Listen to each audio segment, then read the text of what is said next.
Nesta aula vamos aprender como os óleos essenciais funcionam no corpo, ou seja, como o corpo processa os óleos essenciais. Primeiro precisamos entender o conceito de biodisponibilidade, que significa o quanto uma substância entra na corrente sanguínea e o quão potencialmente ela pode atingir o tecido do órgão-alvo. Para isso, vamos aprender o percentual aproximado do teor de óleo essencial que atinge a corrente sanguínea através dos tipos de aplicação, tópico e inalação. E nesta aula falaremos também da ingestão, embora não seja permitido em nosso país essa indicação, pois os óleos essenciais no Brasil são considerados cosméticos e cosméticos não são indicados para ingestão. Mas hoje já temos óleos essenciais classificados como flavorizantes que podem ser adicionados a líquidos e alimentos para ingestão. Você poderá notar que a quantidade absorvida por inalação é efetivamente maior quando é inalada diretamente do frasco, por exemplo, do que a quantidade absorvida quando a inalação é feita por uma difusão no ambiente, pois nesse caso parte do óleo vai se dispersar no ambiente.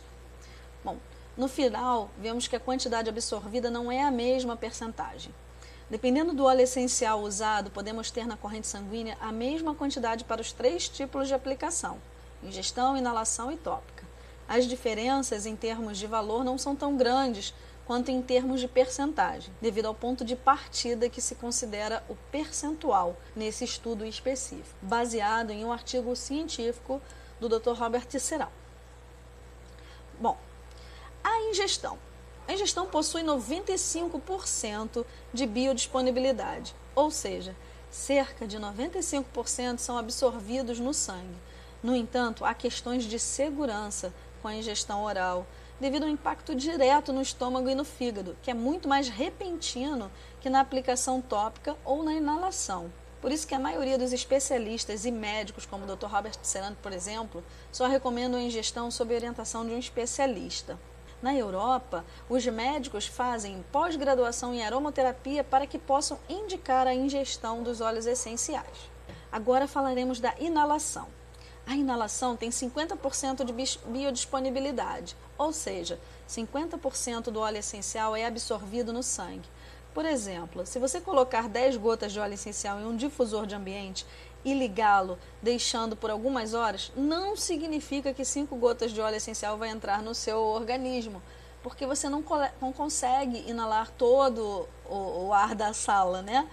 Desta forma, o inalador pessoal ou a inalação direta no frasco proporcionam maior absorção, que é o que eu já tinha explicado antes. Então, a inalação direto do frasco, ela tem um poder de absorção maior do que a inalação no ambiente, no difusor de ambiente, né? A biodisponibilidade é maior para a inalação direta no frasco. A via tópica e dérmica representa 5% de biodisponibilidade dos óleos essenciais diluídos, ou seja, apenas esses 5% é absorvido no sangue de forma transdérmica.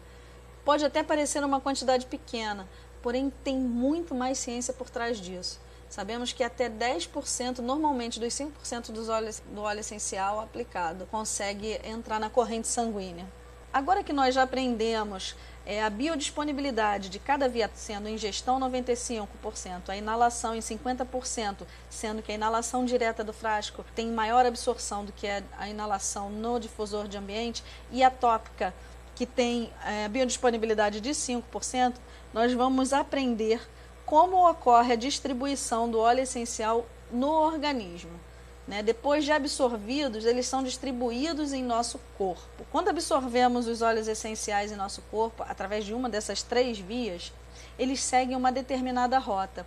Qualquer que seja um dos modos de aplicação escolhido, os componentes químicos vão seguir seu caminho para a corrente sanguínea e em seguida passar pelo fígado, onde são metabolizados a partir de óleo solúvel em substâncias solúveis em água. Ou seja, ele vai transformar o óleo essencial, externamente a gente sabe que ele não se dilui em água, em uma substância que vai se diluir em água.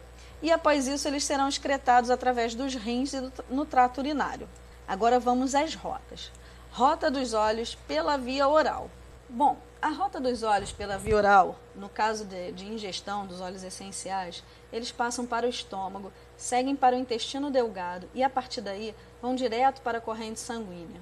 Em seguida, passando pela veia hepática, são metabolizados, ou seja, são quimicamente alterados pelo fígado em um processo de 2 fases. Então, eles passam a ser solúveis em água. No final, são filtrados para fora do sangue à medida que passam pelos rins e são excretados na urina. Cerca de 17 a 90% do óleo essencial que entra em nosso corpo é excretado pelo sistema urinário. Bom, em que casos usar a via oral? Sugere-se que em casos de infecções internas, como por exemplo infecções do trato urinário, doenças digestivas, como por exemplo o intestino irritável, nesse caso você poderia usar o óleo essencial em cápsulas para impedir que as cápsulas se dissolvam antes de chegar ao estômago. Agora vamos conhecer a rota da via tópica. Ao aplicarmos óleos essenciais topicamente, 5% são absorvidos nos tecidos abaixo da pele e em seguida entram na corrente sanguínea. Esse processo é mais lento do que o da via oral. Porém, os componentes químicos do óleo essencial seguirão para o fígado e finalmente para os rins e sairão na urina, de qualquer forma. Em que casos usar a via tópica? Em casos de produção de cosméticos para rejuvenescimento de pele, para a saúde da pele, ferida, corte, queimaduras, dores musculares, dores menstruais. Então, agora vamos para a rota da via olfativa, a inalação. Na inalação, aproximadamente 95% dos componentes passam pelos pulmões e 5% para o cérebro. Entram pelo bulbo olfativo e caminham para o sistema límbico, que veremos mais à frente.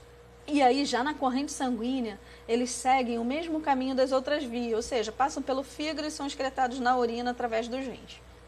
Em que casos usar a via inalação? Bom, é indicado em problemas respiratórios, transtornos mentais, comportamentais, foco mental, humor, doenças neurológicas, Alzheimer, TDAH, TEA. Por isso que é importante ter em mente que qualquer óleo essencial que colocamos em nosso corpo, topicamente ou oralmente, vai ser processado pelo fígado. Todavia, isso não vai implicar necessariamente em qualquer toxicidade. É importante saber que os componentes dos óleos essenciais não são nutrientes, não são utilizados para a construção do tecido. Eles são tratados como xenobióticos, substâncias estranhas. Por isso, são detoxificados por enzimas no fígado para que possam ser eficientemente excretados.